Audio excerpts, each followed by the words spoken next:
안녕하세요. 임신 8개월 차 임산부입니다. 사연을 듣다 보면 다들 나이, 성별, 이런 걸로 자기소개를 시작하더라고요.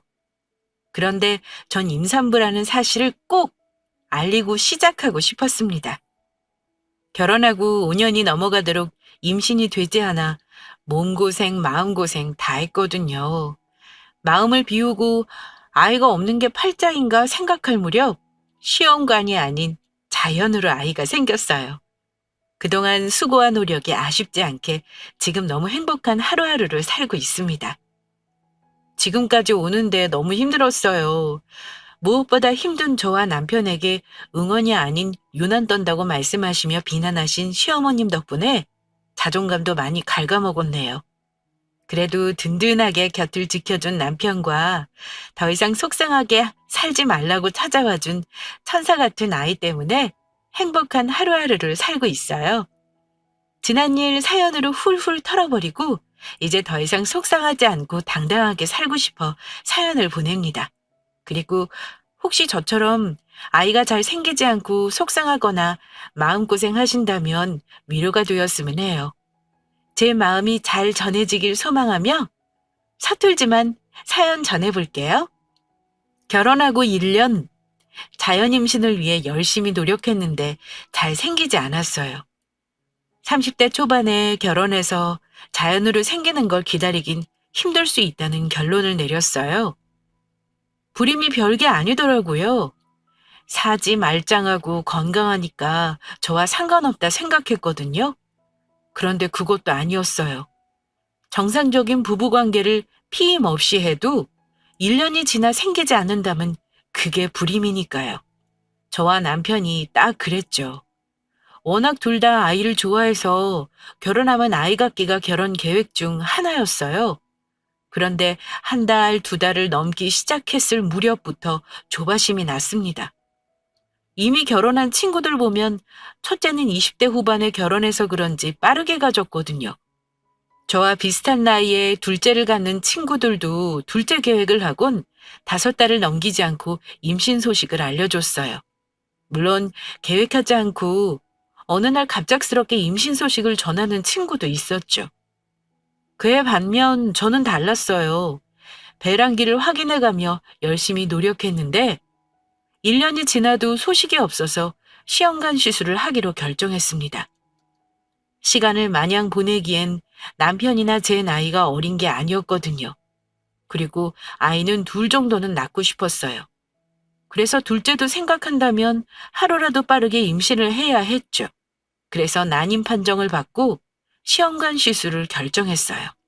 다행히 확률이 높지 않았는데 첫 시험관을 시행하고 피검사를 했을 때 수치가 임신으로 나왔어요. 피검사를 하면 임신 호르몬 수치로 임신 여부를 판단한대요. 전과 다르게 수치가 다르게 나오는 걸 확인할 수 있었죠. 그땐 정말 모든 걸 다 가진 것 같았어요. 자연 임신은 어려웠지만 그래도 시험관으로 단번에 성공하는 거면 나쁘지 않다. 역시 자연 임신 고집 안 부리고 시험관으로 돌리길 잘했어. 라는 기대감도 있었죠. 그리고 시험관은 대부분 쌍둥이로 임신할 확률이 높았어요. 둘을 낳을 생각이었고 나이도 있어서 이왕 이렇게 된 거 힘들어도 한 번에 쌍둥이라면 모든 고민 끝. 정말 예쁘게 낳아서 잘 키워야지. 남편과 가장 행복했던 시간으로 기억돼요. 시험관을 하고 피검사로 수치를 확인하면 초음파가 아기집을 확인하고 심장 소리를 듣는 순으로 진행이 되거든요. 두근거리는 마음으로 아기집이 제 뱃속에 자리를 잡고 심장 소리를 들으러 갈 수 있는 날을 기다렸어요. 약 2주의 시간이었던 것 같은데 시간이 참 안 흐른다고 생각했죠. 일란성일까, 이란성일까. 행복한 상상을 했던 저와 남편. 길고 긴 싸움이 될 거라는 걸 그땐 정말 예상하지 못했습니다. 선생님, 어때요? 아기 집 보여요? 아직 너무 일러요? 다음 주에 와야 할까요? 잠깐만요. 원래 착상이 잘 되었다면 보여야 하는데 아무리 찾아도 안 보이네요. 그렇다고 생리를 한 것도 아니고 며칠 더 지켜봐야 할 것 같은데. 아무래도 이번에도 임신은 어려운 걸로 보여요. 며칠 지나 다행히 생리 안 한다면 희망이 있지만 혹시 그 전에 생리할 수 있으니 마음의 준비는 하고 계신 게 나을 것 같아요? 에이씨, 선생님 무섭게 말씀하지 마세요. 그래도 임신 확률이 아예 없는 건 아니죠. 아직 생리한 것도 아니고 더 늦게 발견되는 경우도 있는 거 맞죠? 그쵸? 그래요, 선생님. 아직 확실한 거 아닌 거 아니에요? 그러다가 아기 집 확인되면 혹시나 저희가 실망할까 봐 그렇게 말씀하셨다 하실 거죠? 그런 거죠? 설레는 마음으로 남편은 월차도 내었어요.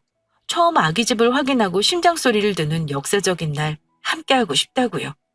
하지만 저와 남편의 마음과 전혀 다른 답을 들어야 했습니다. 자궁 외 임신일 수 있고 진행 단계에서 이상이 있을 수 있다는 소리를 들어야 했죠. 자연 시도로 임신 가능성조차 없었기에 이 상황이 많이 당혹스러웠어요.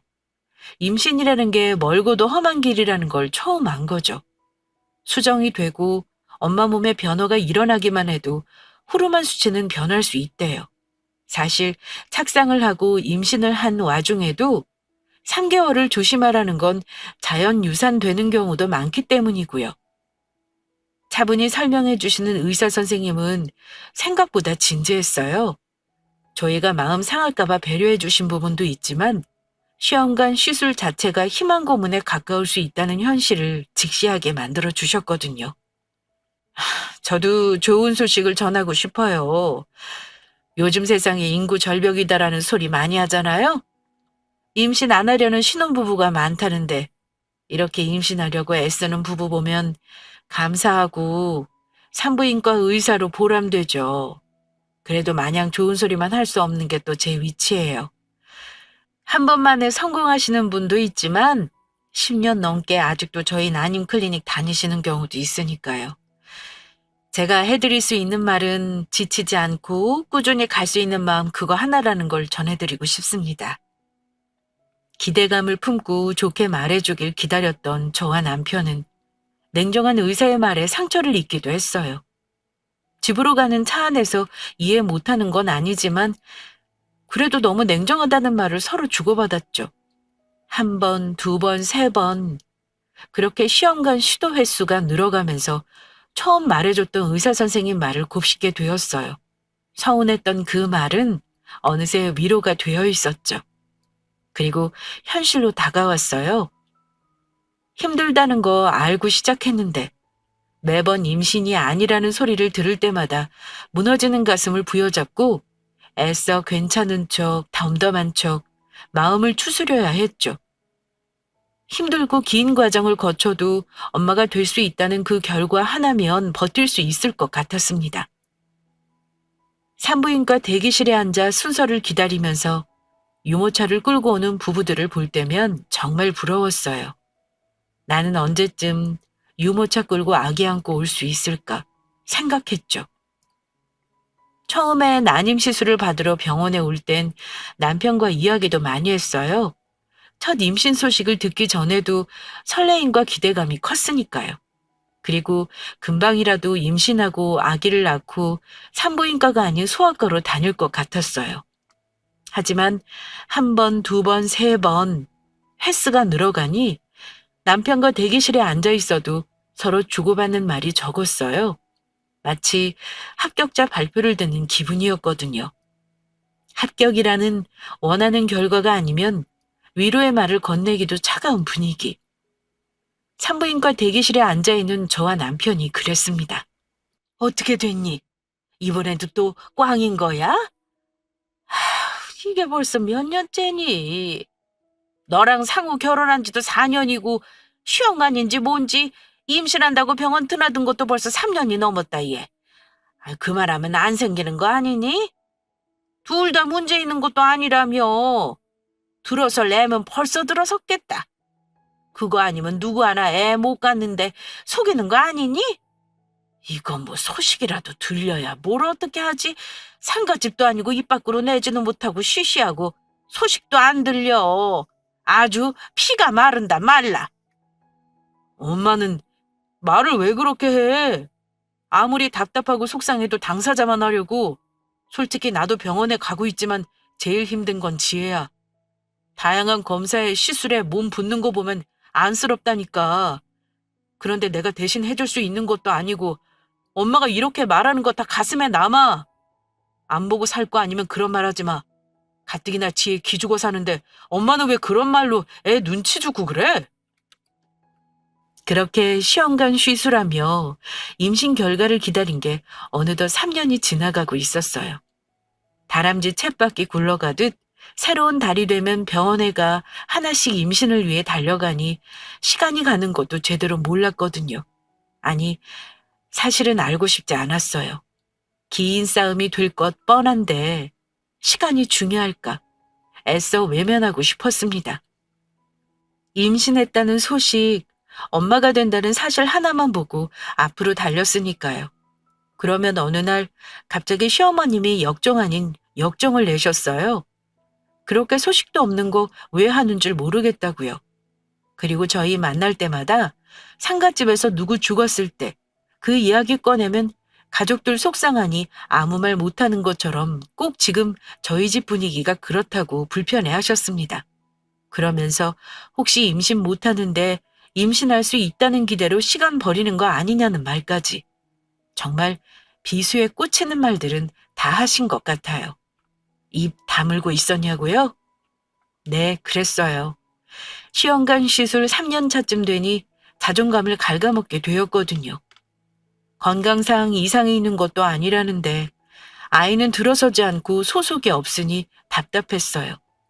처음 시험관 시술 때 호르몬 수치가 올라갔던 적 이외엔 3년이 다 되도록 비슷하게 소식이 들렸던 적도 없었습니다.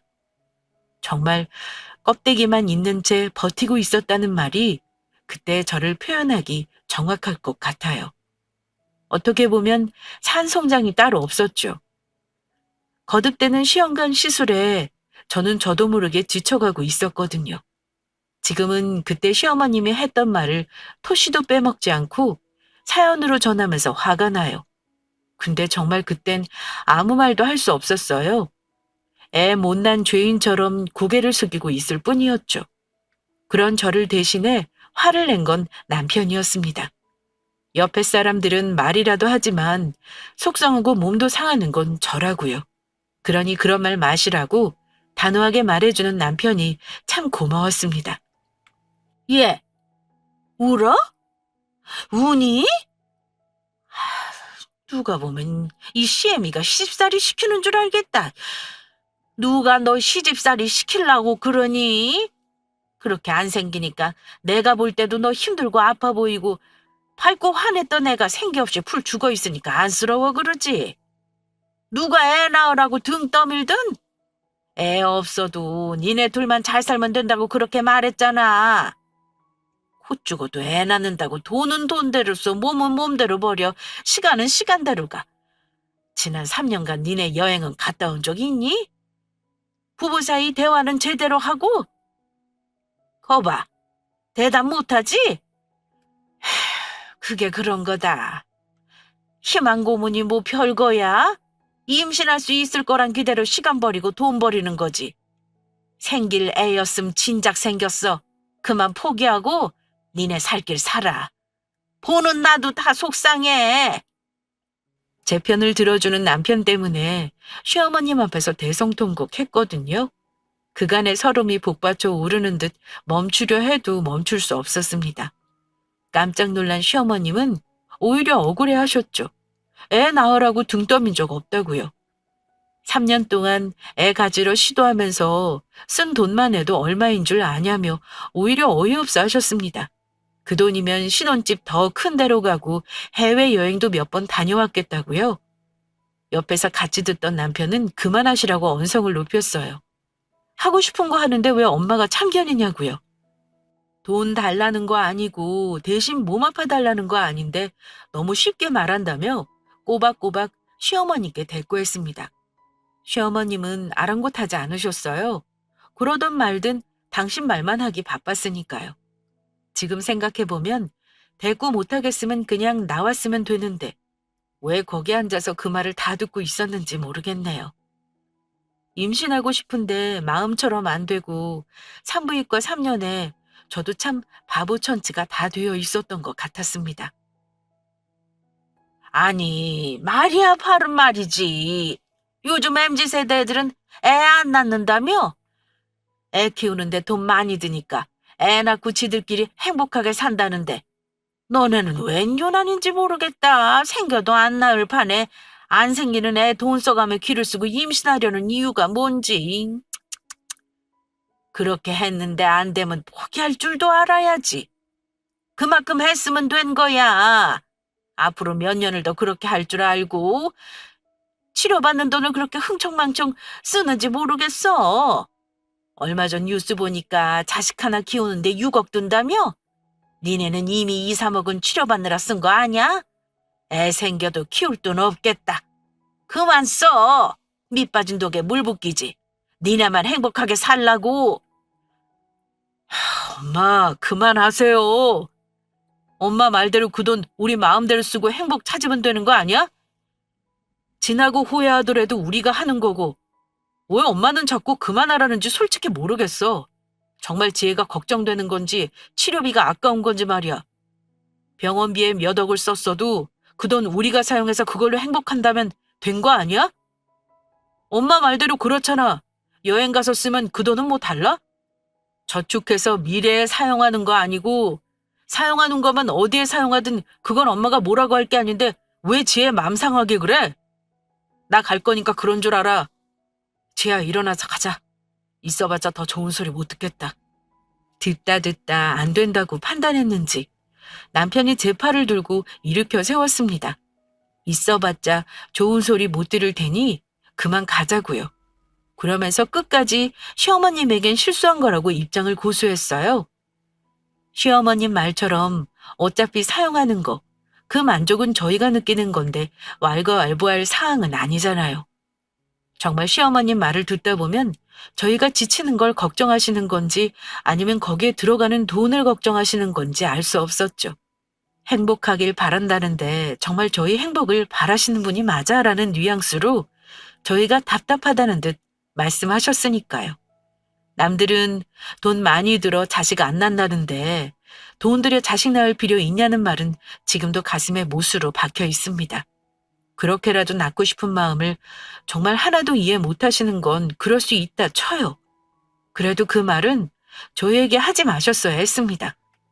그렇게 시험관 시술을 받던 3년째 되던 해부터 시어머님은 노력해도 아이가 안 생기자 치료비 받는 돈이 아깝다는 말씀을 서슴없이 하셨어요. 자기야, 우리 정말 욕심일까?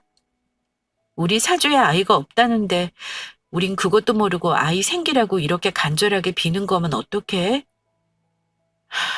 결국 마음만 상하고 안 생기는 거 아닐까? 요즘은 그런 생각이 들어.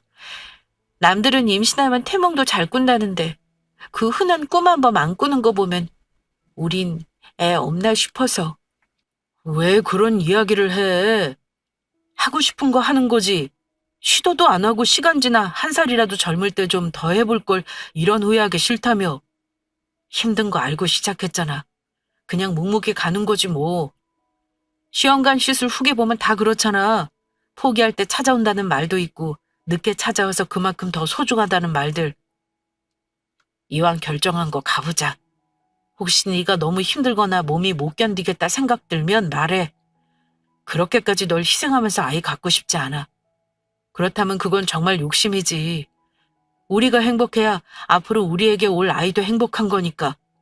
길고 어두운 임신을 위한 불임 치료를 받으며 묵묵히 터널을 걸어가고 있었습니다.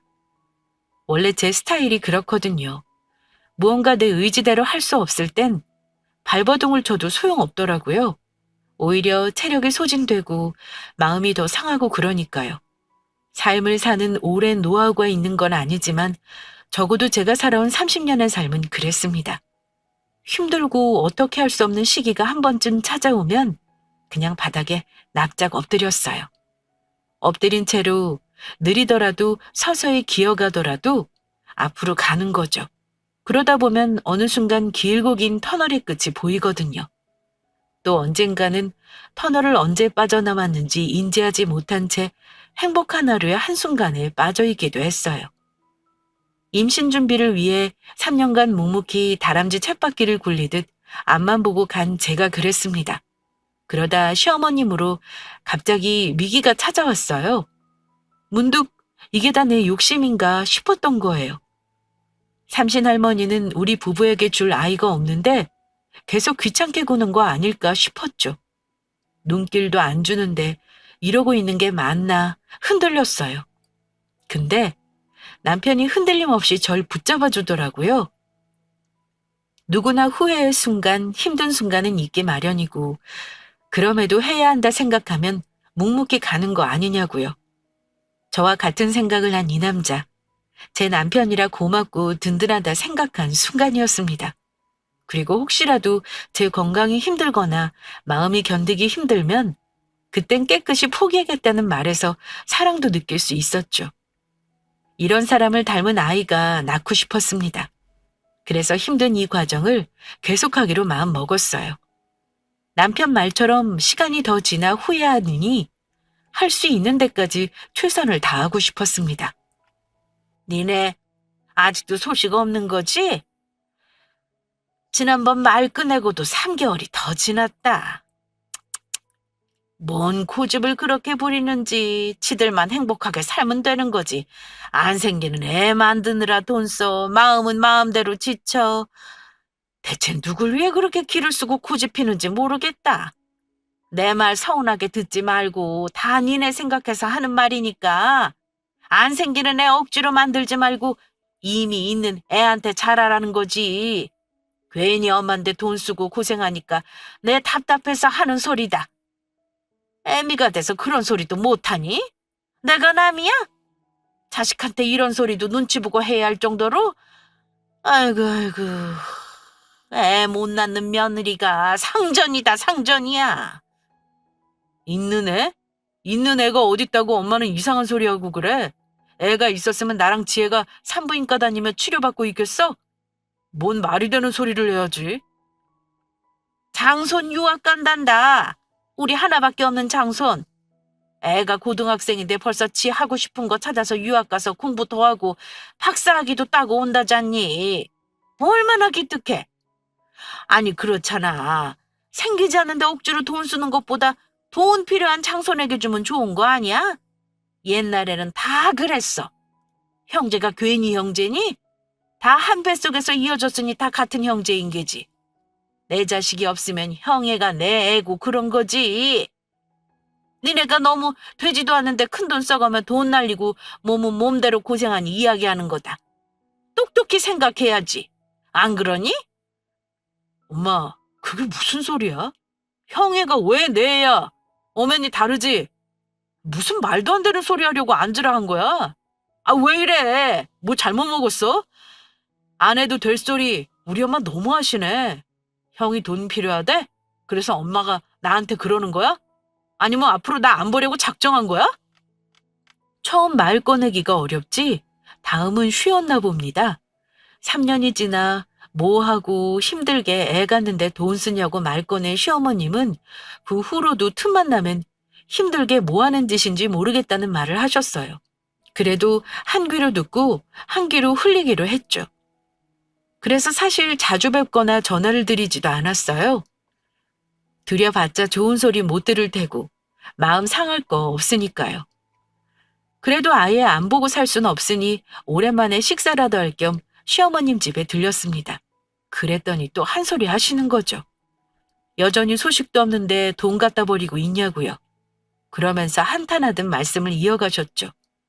밑 빠진 독에 물 그만 부으래요. 그러면서 없는 아이 만들 생각 하지 말고 있는 애한테 잘해주라고 말씀하셨습니다. 옆에서 듣는 저도 놀랐어요.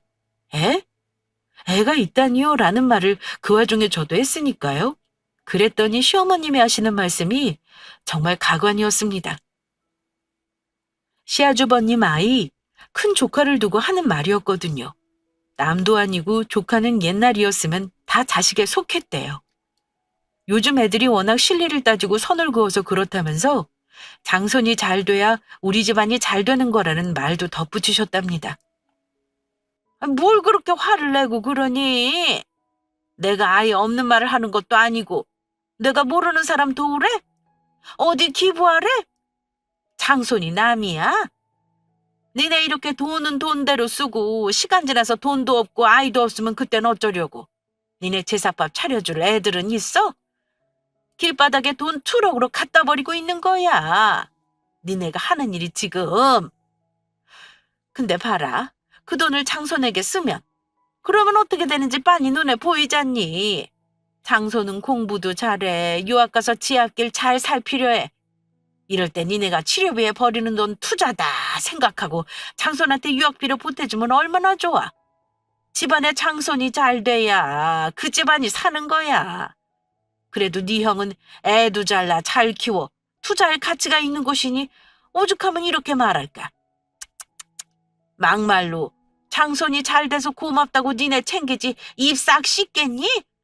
아이고 이 답답이들아 그렇게 모르겠어? 썩은 동아줄에 돈 쏟아붓지 말고 금줄 잡으라는 거야 금줄. 어이가 없어 한참을 저랑 남편이 멍하니 시어머님을 바라봤습니다. 지금 이런 망언을 하는 게 다른 사람이 아니라 당신 엄마라는 사실에 남편은 화가 많이 난 것 같았어요. 형이 도와달라고 한 거냐 아니면 엄마 혼자 생각이냐 형제들 사이 갈라놓으려고 엄마가 작정했냐 등등 대체 왜 이러시냐고 언성을 높였습니다. 사실 3년 넘게 시험관 쉬수라며 돈 많이 들었어요. 정부에서 지원은 해주지만 한계가 있거든요. 결국 더 한다는 건 개인 사비라 임신이 안 되면 밑빠진 독에 물 붓기가 맞았습니다.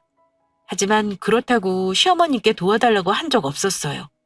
돈 아쉽다고 힘든 내색한 적 없고요. 몸이 고되고 지쳐도 남편이나 저나 알고 시작했고 저희 두 사람 몫이라 생각했습니다. 그래서 도를 지나치게 말씀하시는 시어머님을 이해 못하겠더라고요. 그건 남편도 마찬가지였죠. 하지만 이런 상황에서 제정신 나간 건 시어머님이 아니라 저와 남편이라 생각하시는 것 같았습니다. 상우야, 이 엄마가 하는 이야기 화만 낼 게 아니다. 옛날엔 다 그러고 컸어. 큰아버지가 어려우면 작은아버지가 돕고 작은아버지가 어려우면 큰아버지가 돕고 괜히 큰아빠 작은아빠 소리가 붙는 건 줄 알아?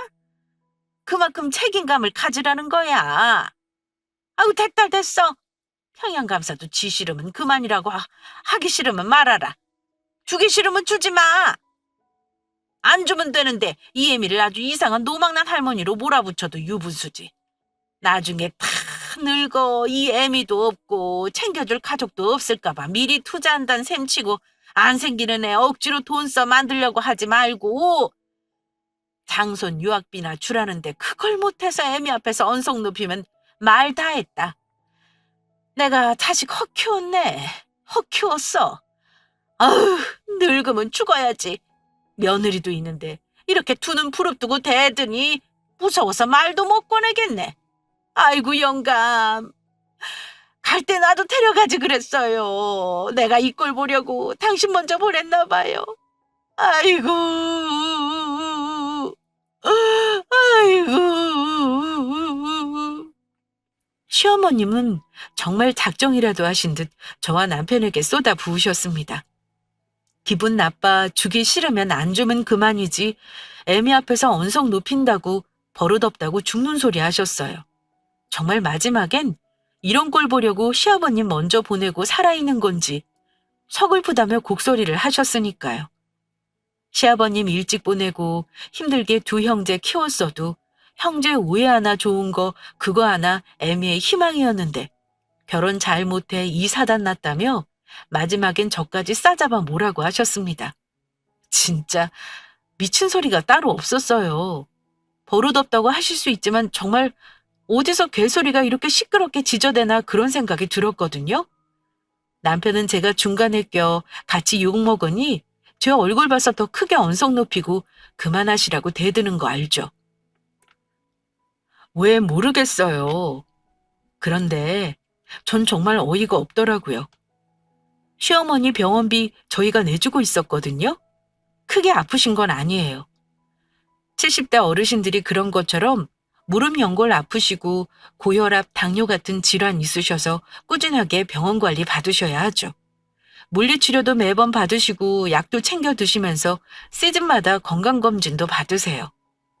몇 년 전 심혈관 질환 우려가 있어서 시술도 받으셨는데 그 비용도 저희가 내주었거든요. 시아주버님이요? 그 잘난 장손 학원비에 올인한다고 가족 모임 있을 때마다 죽는 소리 해댔어요. 저희는 아직 애 없어서 여유 있는 거라며 시어머님 병원비엔 한 푼도 보탤 형편이 안 된다는 걸 우회적으로 말씀하셨죠.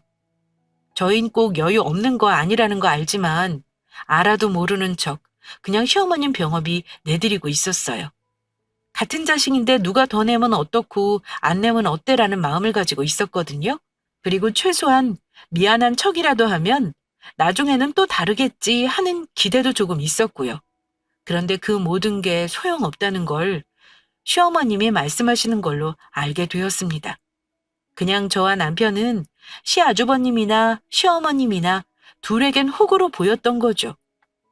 이렇게 해도 흥, 저렇게 해도 흥, 죽는 소리 하면 해달라는 대로 해주겠지 싶은 마음 같았어요. 그렇지 않고서야 이런 말을 어떻게 서슴없이 하지 싶었거든요. 저희 부부가 아이 낳고 싶어서 치료받는 돈이나 시어머님 병원비로 나가는 돈이나 엇비슷했어요. 저흰 한 달에 나가는 비용이 어느 정도 정해져 있으면 시어머님은 1년 통계로 봤을 때 검사, 약, 병원비 등등이 얼추 비슷했거든요. 정말 돈은 돈대로 쓰고 인간 대접 못 받는다는 게 저희를 두고 한다는 걸 그때 깨달았죠. 그리고 더는 그런 취급당하며 악담 듣고 기죽어 살고 싶지 않았거든요. 시어머님 말대로 돈은 돈대로 쓰고 남는 것도 없는 이 집 왜 하냐 싶었거든요. 자기야, 화 그만 내. 어머님 말씀 들어보니 말씀 틀린 거 하나 없어. 우리가 너무 순진하고 착하게만 산 것 같아. 머리도 굴리고 상황도 살피고 해야 하는데 말이야. 지혜야, 그게 무슨 말이야? 화 많이 났어? 내 아들이지만 정말 눈치 없다. 이래서 여자들끼리 이야기해야 하나 봐. 안 그래? 지혜야? 예, 지금 네 마누라 하는 말 못 들었니? 내 말 하나도 틀린 거 없다잖니. 지혜는 내 이야기 듣고 계산 다 끝낸 것 같은데 너는 아직도 네 마누라 눈치 보고 이애미한테 눈 부릅뜨고 대들 생각부터 하는 거지? 이러니 아들 키워 필요 없단 소리 하는 거야. 안 그래, 지혜야? 어머님 말씀이 구구절절 다 맞아요. 왜 돈은 돈대로 쓰고 마음은 마음대로 상하는지 저 이제 안 그러려고요. 어차피 저희 애 생기는데 돈 쓰는 거 이해 못 하시니 어머님도 나이 들어 여기저기 아프신 거 당연한 거고 사람은 누구나 태어나면 죽는 건데 병원비 내드리는 거 의미 있나 싶어요. 어차피 돌아가실 텐데 버리는 돈 뭐하러 쓰나 싶네요. 그 돈이면 맛있는 것도 사 먹고 여행도 다니고 했을 텐데. 어머님 병원비 내드리느라 저 결혼하고 지금까지 여행 한번 마음대로 못 갔거든요. 이제 안 그러려고요. 이제 보고 살지 말아요, 어머님. 장남 장손 늘 그렇게 안타까워 감싸고 두시니 장남한테 병원비 달라고 하시고 장손한테 제사밥 챙겨 드시면 될 것 같아요. 저 먼저 가볼게요. 쟤가 지금 미쳤나? 예, 거기 안 서? 뭘 가봐? 제사밥? 어차피 돌아가실 거? 너 이리 안 와? 남편은 제 옆에서 제가 차분히 하는 말을 다 듣고 있었어요. 말리는 제스처 하나도 안 하더라고요. 다급한 상황이라 생각해서 상의할 겨를도 없었어요. 하지만 단 한 가지는 분명히 알 수 있었습니다. 남편도 제 생각과 같을 거라는 거 말이죠. 제 말이 끝나고 저를 따라 나왔거든요. 나도 이 사람 생각에 동의해. 엄마는 형이랑 살아야 할 것 같아 라고 말이죠. 이건 사실 싸우는 거 의미 없잖아요. 결혼하고 시험관 3년 하는 거 이상으로 자연임신 시도했던 그 해에도 어머님 병원비를 내주고 있었거든요. 그런 건 안중에도 없더라고요. 그런 걸 전혀 생각하지 못하시고 저희 임신 안 되는데 애쓴다고 말씀하신 거죠. 그렇게 저희 부부는 시댁이랑 연을 끊었습니다. 시어머님이요? 난리도 그런 난리가 없으셨죠. 맨발로 뛰어나오셔서 저희 차 타는데도 악다구니 쓰셨거든요. 저희는 할 도리 했는데 들은 건 욕밖에 없어 더 못해드린다는 입장을 고수하고 연 끊었죠. 씁쓸한 마음을 달랠 겸 시어머니께 드리던 병원비로 첫 여행을 떠났어요. 그동안 산부인과, 집, 공원, 시내 이런 일상으로 살았는데 강원도 바다 보러 가니 숨이 탁 트이는 거 있죠? 여행도 많이 가본 사람이 간다는데 연애 때도 많은 여행지 못 다녔어요. 결혼하고도 마찬가지였죠. 그래서 남들 바다 보러 간다면 가는 강원도가 그렇게 가고 싶었습니다. 막상 가니 왜 사람들이 동해바다 하는지 알 것 같았어요. 깊고 푸른 바다는 파란 하늘과 어우러져 한 폭의 그림 같았거든요. 깊이가 있는 바다라 파도 소리도 선명하게 들었죠. 아무것도 하지 않고 바다를 보고 서 있는데 힐링되는 느낌을 받았습니다. 바다가 저에게 위로의 따뜻한 말을 건네는 것 같았거든요. 조바심 내고 쉬지 않고 앞만 보고 달린 지난 시간이 대견하다고 말이에요. 이젠 좀 편하게 가도 돼라고 위로해주는 것 같았습니다. 몸 지치는 거 모르고 시간 더 지나면 몸도 나이도 먹고 임신하기 더 힘들어진다는 것만 생각했던 것 같아요. 신기하게 시어머님이랑 연 끊고 마음의 평화를 찾았어요. 시댁 가면 늘 우리 장손하는 시어머님의 성화에 저도 모르게 대를 이어야 한다는 압박을 받고 있었나 봐요. 그리고 그러지 못한다는 현실에 늘 기가 죽었던 거죠. 대놓고 저에게 말씀하신 건 아니지만 분위기에 저도 모르게 많이 위축되었던 것 같아요. 알아요. 어쩜 자격지심일 수 있다는 건 말이에요. 그래도 참고 참다 마지막에 속 시원하게 연 끊고 나니 마음이 편해졌어요.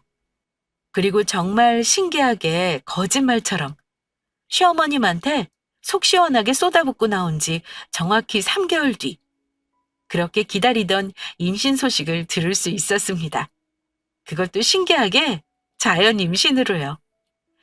처음 임신 소식을 들었을 때 얼떨떨했어요. 세상을 다 얻은 것 같은 기분이 들 줄 알았거든요. 그런데 아니더라고요. 진짜? 정말? 내가? 라는 의문이 가장 먼저 들었어요. 그렇게 기다리고 기다리던 소식인데 실감이 나지 않았어요.